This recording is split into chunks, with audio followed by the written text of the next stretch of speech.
I first learned about AFAC because I was organizing a food drive at my son's school, and so I saw that they had a job listing, and working with volunteers was something that I was really interested in doing.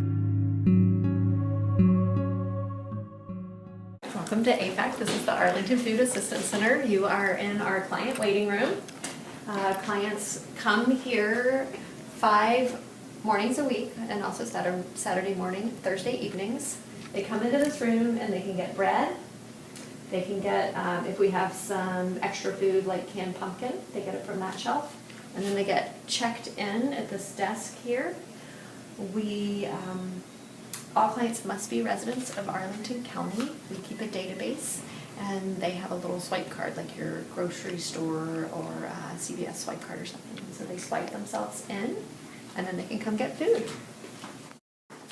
Favorite story, we distribute food on Thursday nights, and we have volunteers that come and run that distribution. So we had a couple that volunteered once a month on Thursday nights, and so one night I was leaving and they were driving up to do their volunteer shift, and their car was entirely stuffed full of clementines. They had been to Costco and bought as many clementines as they could, which would be enough to give one box, I think, for every family that was coming that night. So it was just incredibly generous.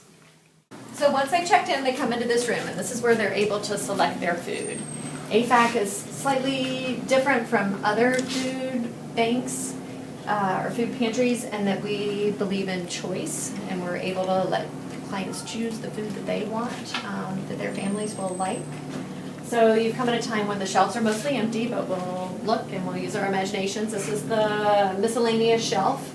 Clients can choose 2 items.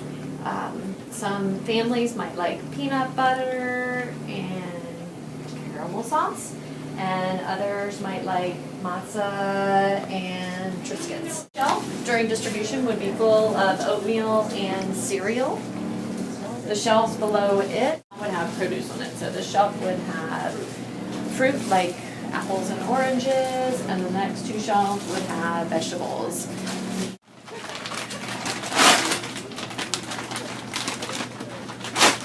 These are rice bags. So what happens is we buy rice in bulk, and then people bag up the rice for us and get it ready to distribute to clients.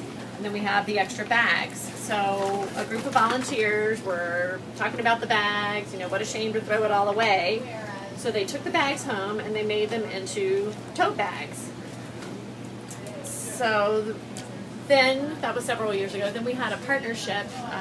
Ritz-Carlton has a partnership with one of the local middle schools, and so now they make these bags as part of their home ec class, and they give them back to us, and then we can give them to clients, so that clients have reusable bags to take their groceries home in. This refrigerator has pastries in it.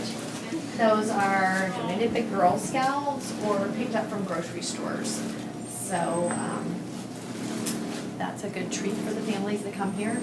On the next shelf are the staples: pasta, tomato sauce, or vegetables seem to be together today. The next shelf has soups, and the next shelf, the bottom shelf, has protein, so beans or tuna. And again, the families can choose what they like the best. Then our final choice, and these are things that we purchase. We purchase milk, eggs, and then the bottom shelf would, during a distribution, have 3 choices on it: chicken, hot dogs, and fish. So that's AFAC. I like it that every day is really different here. So we have different volunteers that come in every day. There's Monday team, Tuesday team, Wednesday team, and then there are always people dropping by. They go to the dog park right around the corner, so they want to see our sign and want to know what we're about. There are Girl Scout troops that drop by to drop off their cookies. There's someone who wants to organize a food drive in their condominium. There's a group from, I think, Marriott and Macy's. Just a lot of different corporate groups come here. Sometimes they're out there bagging rice and singing songs. So every day's different, which makes it really fun. So this is back where volunteers do a lot of the work. So this afternoon we had volunteers bagging up potatoes. We got a really large donation of potatoes from an organization called Magnet. And so the volunteers come in, they look through the potatoes. You know, if potatoes gone bad, they would throw it out, but otherwise they would bag it up. And it'll be ready for distribution tomorrow morning. This is the freezer where we keep our chicken and hot dogs and fish. We get new shipments in every week.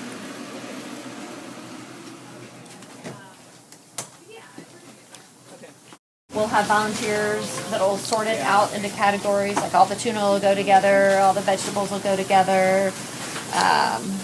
This might be soup, and then miscellaneous items for the miscellaneous shelf. So chicken bagging every Wednesday night at 6:30. You're welcome to come. We bag chicken, so we buy the chicken in bulk, and we have volunteers that take it out of the box and put it into bags.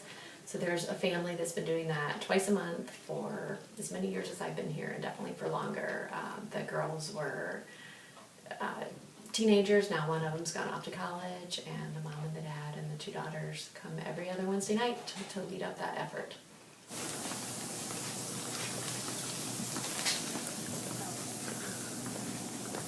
This is a big shipment of potatoes that I was talking about. So it comes into us like this. We actually had 2 pallets full. And then we have volunteers that are taking them out of the big bags and putting them into the smaller red bags for us.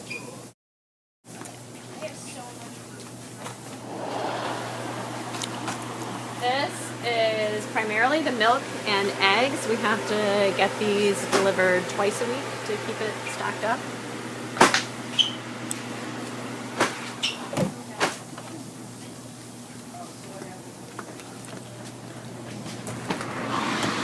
And this is the produce, and any pastries and stuff would be on that side of the fridge.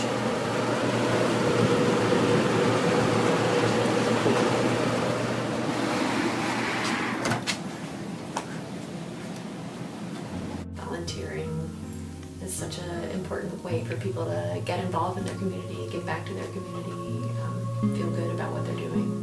I wanted to be part of that.